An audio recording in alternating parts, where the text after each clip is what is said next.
Assalamualaikum warahmatullahi wabarakatuh. Kesempatan kali ini aku akan mereview sebuah buku dari Kang Ulum dan Teh Febrianti Almira yang judulnya Membasuh Luka Pengasuhan. Nah, buku ini membahas tuntas mengenai luka pengasuhan dan juga pengalaman-pengalaman yang pernah dialami oleh penulis. Menariknya, pembahasan buku ini dilakukan dari dua perspektif. Yang pertama dari segi emosi dan juga yang kedua dari perspektif Qur'ani. Sebagaimana yang kita tahu, dalam Islam, Allah SWT memerintahkan kita untuk berbakti kepada orang tua. Hal ini tertuang dalam Quran surat Al-Isra ayat 23 yang artinya, "Dan Tuhanmu telah memerintahkan supaya kamu jangan menyembah selain Dia, dan hendaklah kamu berbuat yang terbaik pada ibu bapakmu. Jika salah seorang di antara keduanya atau kedua-duanya sampai berumur lanjut dalam pemeliharaanmu, maka sekali-kali janganlah kamu mengatakan kepada keduanya perkataan ah, dan janganlah kamu membentak mereka, dan ucapkanlah kepada mereka perkataan yang mulia." Dari sini terlihat bahwa kita tidak hanya diperintahkan untuk berperilaku baik kepada orang tua, tapi juga yang terbaik. Tentunya, bagi sebagian orang, perintah ini dapat dijalankan dengan ringan hati dan penuh sukacita. Namun, bagi sebagian lainnya, perintah ini dapat dirasa amat sangat berat, dikarenakan ada perasaan yang mengganjal dan kepedihan yang tersisa, yang bisa jadi disebabkan oleh luka pengasuhan. Dalam buku ini dibahas bahwa luka pengasuhan adalah luka di sisi rasa, yang bisa juga diakibatkan luka fisik yang berdampak pada rasa, yang diterima seorang anak dari orang tuanya pada masa pengasuhan. Nah, luka ini dapat berupa beban psikologis, luka batin, bahkan sampai mental illness, akibat kekeliruan pola asuh orang tua di masa lalu yang pernah diterima oleh anak tersebut. Luka pengasuhan adalah utang yang perlu dibayar meskipun dengan cara berangsur.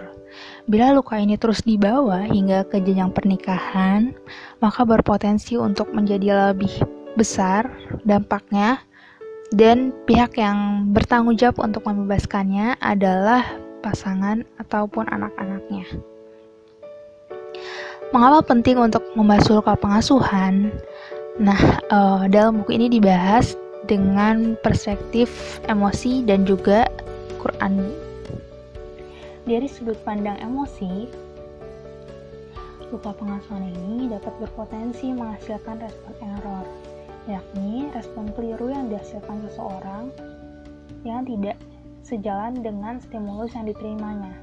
Contohnya, seorang ibu yang secara otomatis menutup mulut anaknya dengan bantal ketika anaknya menangis, padahal ia tahu ini merupakan perilaku yang keliru.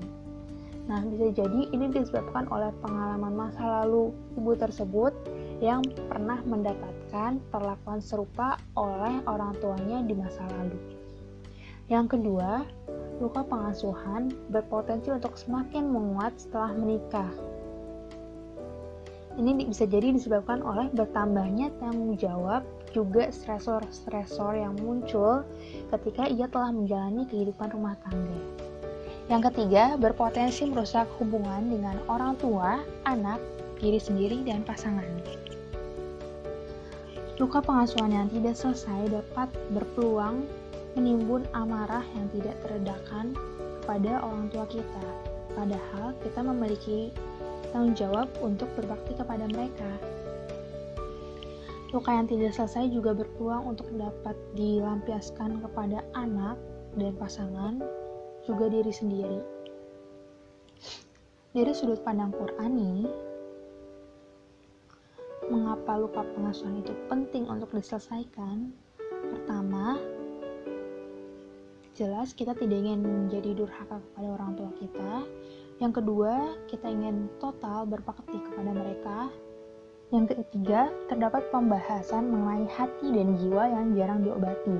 Nah, sebetulnya ketika kita sedang membasuh luka pengasuhan, berarti kita juga sedang melakukan upaya untuk membasuh ruang hati pada jiwa kita yang mungkin selama ini jarang kita obati keadaannya.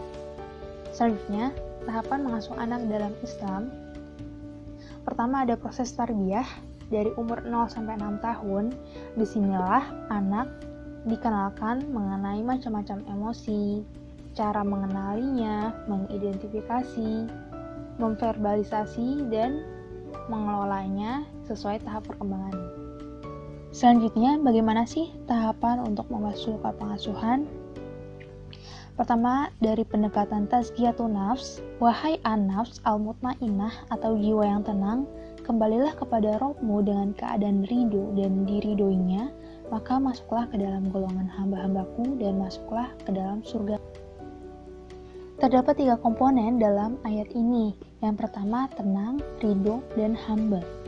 Tenang dalam proses pembasuhan luka, ridho sebagai bagian takdir Allah yang membawa hikmah, sehingga harapannya kita bisa menjadi hamba yang berbahagia dalam segala proses kehidupan, terutama dalam pengasuhan anak. Selanjutnya, dari pendekatan emosi, terdapat pendidikan emosi. Yang kedua, memahami bejana jiwa, yaitu bejana yang terdiri dari proses input dan output. Apapun yang dikeluarkan atau dialirkan di output itu akan sangat bergantung dari apa-apa yang kita terima dari proses input. Untuk itu, kita harus menjaga setiap stimulus-stimulus yang kita dapatkan dari lingkungan.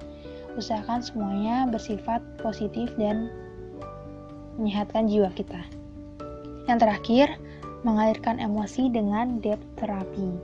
Secara singkat, tahapan depth therapy ini dapat dilakukan dengan berpasrah kepada Allah Subhanahu wa Ta'ala, lalu juga melakukan live review, timeline terapi, menjamkan mata, emotional imagery, tapping dengan titik-titik tertentu, verbalisasi, dan melakukannya hingga lega.